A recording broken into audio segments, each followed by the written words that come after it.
Hello friends.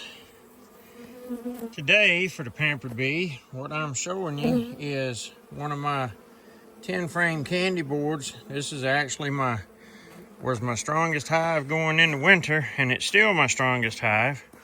It turns out, as much as I am not pleased about this, that I had 3 dead outs, 2 10 frames, very small clusters, and one of my 6 frames, but it was actually not the 6 frame that I showed you with the very small cluster.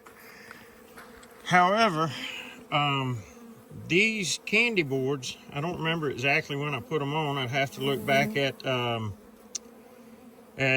my video timeline, but I put these candy boards on not too long after I made the video about making the candy boards. And in that shorter period of time, through the cold weather, they've taken this much sugar out of it. And it's about a 14 or 15 pounds of sugar that goes in it. And it looks like they've taken out a good, not quite 50% of it, which, you know, you can't see how much they've eaten out of the bottom of it. But it was smooth on the top like it is right here. But you see where they've even been on top of it, taking it down. And they actually do the same thing from underneath. So they do use this stuff. And even with this sugar up here, the frames in this hive are very light. This is the first 70-degree day after that last cold snap that I had here in the Ozarks. It got down into single digits.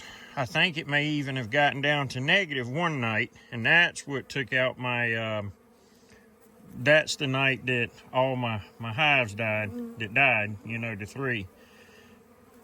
So anyway, what I've done is I went through those 3, pulled out all the frames that had dead bees stuck to them and up in the cells,